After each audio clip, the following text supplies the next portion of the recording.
She vanished. After one phone call, the unsolved case that shocked America. Her phone was still on the floor when the police arrived. Screen cracked, the call still showing active. The timer read 02:16, 2 minutes and 16 seconds. That was how long the line had stayed open after Emma's last word. Someone's following me. The detective lifted the phone carefully with his gloved hand. Static hummed softly from the speaker.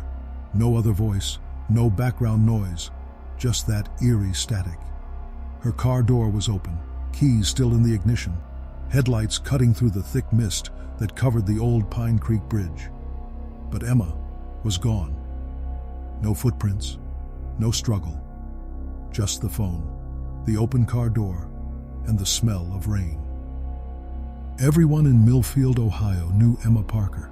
She was 19, cheerful, always helping her mom at the diner and saving for college. No one could believe she had simply vanished after one phone call. That night changed the whole town. And the scariest part, the person on the other end of that call was her best friend. It all began 3 days before the disappearance. Emma had been working her late shift at Rosie's Diner. It was almost 9 p.m., and she was cleaning tables when her best friend Lily came in wearing her cheer jacket and that usual bright smile. "You're still here? It's freezing outside," Lily said, sliding into a booth. Emma laughed. "Yeah, double shift. Need the money, remember?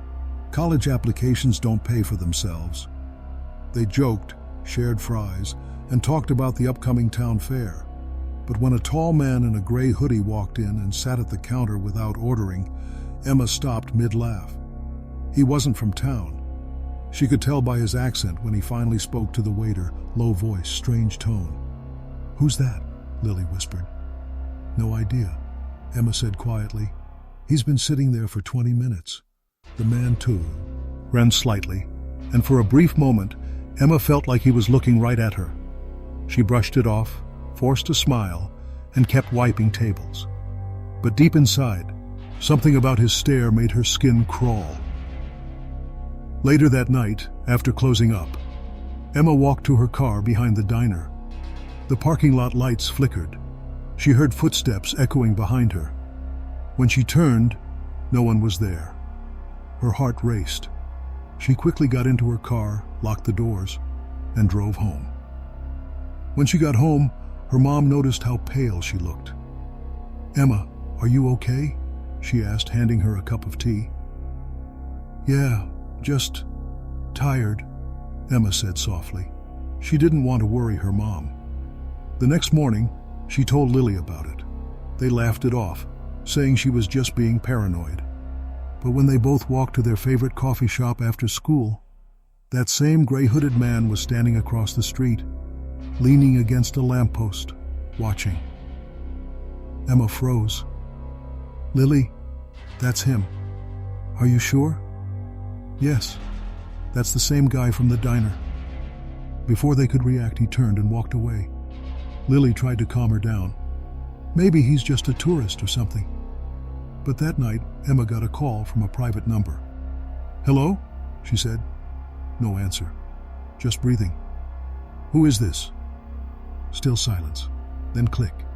She went to her mom's room, shaking. "Someone's calling me, Mom. They're not saying anything."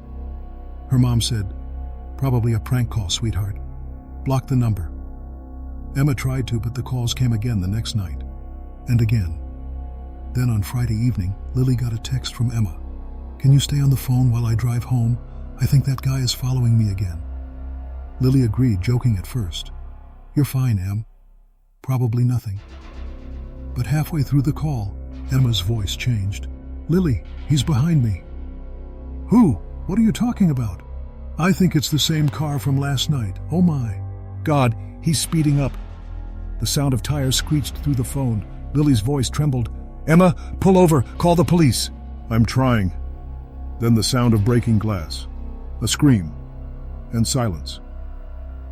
The call didn't end for 2 more minutes. Just static. When Lily called back, no one answered. Emma's phone went straight to voicemail. By the time police traced her location, they found her car at Pine Creek Bridge. Door open, engine running, and phone on the ground. Emma was nowhere to be found. And then, they saw something written on her windshield in the fog, a message traced by a finger. She shouldn't have answered. The detective's flashlight trembled slightly as he read the words out loud. The wind howled through the trees, and for a moment, everyone there felt the same chilling thought. Whoever wrote that might still be watching. The next morning, Millfield woke up to the sound of police sirens and rumors spreading like wildfire. Everyone had heard something different, that Emma ran away, that she was kidnapped, or that she had been seen walking into the woods. But no one knew the truth. The only thing that was certain was that Emma Parker was gone, and the message on her car's windshield made it feel like something, or someone, was playing a game. Detective Marcus Hale stood by the bridge, staring at the tire marks that cut through the wet ground. He was in his 40s, calm but sharp-eyed, the kind of man who had seen too many strange things to be easily scared. Still, this one was different. He spoke to Officer Trent. No blood, no footprints, no signs of a struggle. It's like she vanished into thin air. Trent sighed. The security camera by the diner caught her leaving at 10:47 p.m. The car behind her, dark sedan, no plates. Marcus nodded slowly. That's our guy. Pull every camera from Main Street to Pine Creek. I want to know where that car went. Back in town, Lily sat in the police station, trembling as she held a cup of hot chocolate. Her eyes were red from crying. I hear... To her, Detective, I swear I did. She said someone was following her. Then I heard glass breaking. I called her name over and over. Marcus leaned forward. You said you were on the phone for how long? About 5 minutes, maybe 6. Then there was just noise, like static. But before the line went dead, I thought I heard something. What did you hear? Lily hesitated. A man's voice, just one word. He said, found. Marcus wrote it down. You're sure? She nodded. Yes, I'm sure. That night, Marcus went back to the bridge. The mist was thick again, curling around the trees like ghosts.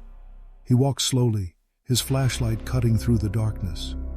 Something about this place felt wrong. Too quiet, too still. Near the railing, he spotted something the team had missed earlier.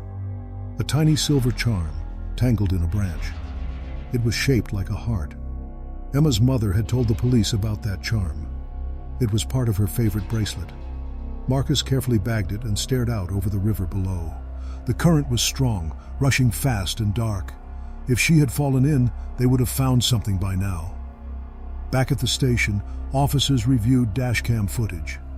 Around 11 p.m., just before Emma's phone went silent, a traffic camera caught a blurry image of 2 headlights following her car.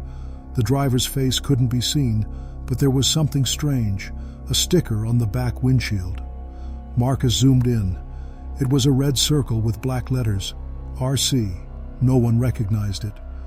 The next day, Emma's mom appeared on the local news, begging for her daughter's return. Her voice cracked as she said, "Please, whoever has her, please let my baby come home." The video spread fast. Within hours, everyone in the county knew Emma's face. But that same night, Lily got another call, from Emma's number. Her heart nearly stopped. She answered immediately. "Emma? Emma? Is that you?" No answer, just static again. "Please say something," Lily shouted. Then a soft click, and the same voice whispered, "She's here." The line went dead. Lily screamed and ran to her mom's room, sobbing. The call log showed the number had come from Emma's phone, but the phone was still in police custody. When Detective Marcus heard, his face went pale. He ordered the lab to check if someone had hacked the device, but the tech team said the phone had never been turned on since the night of the disappearance. That meant only one thing. Someone was copying Emma's number, or something far worse. That evening, Marcus drove home with a heavy mind. Rain poured hard, and lightning flashed across the sky. As he pulled into his driveway, his radio crackled. But it wasn't the dispatcher's voice. Through the static came the same faint whisper Lily had heard. "She's here." Marcus froze, gripping the wheel tightly. He looked at the radio, his heart thudding. The voice repeated, louder this time. "She's here." then silence. The rain stopped as quickly as it had started.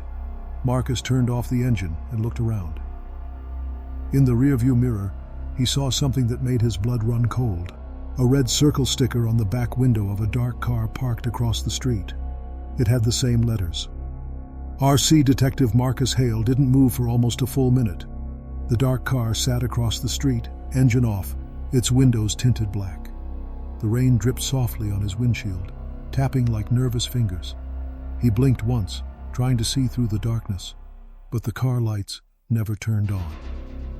Then, just as he reached for his gun, the car slowly backed up and disappeared down the corner without a sound. Marcus jumped out and ran after it, splashing through puddles. But by the time he reached the end of the street, the car was gone. He stood there, soaked and breathless, staring at the empty road. Only one thing remained, a small piece of paper lying on the wet ground where the car had been parked. He bent down and picked it up. 3 words. Dis were written in red ink.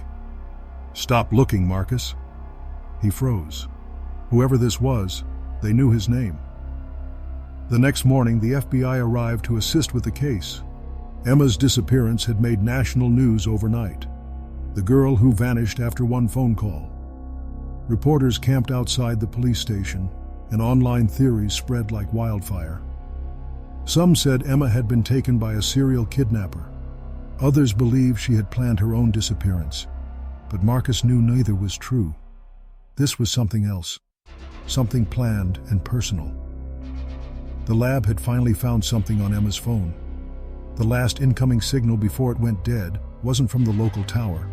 It had bounced from 3 different locations within a minute. That wasn't possible for a normal call.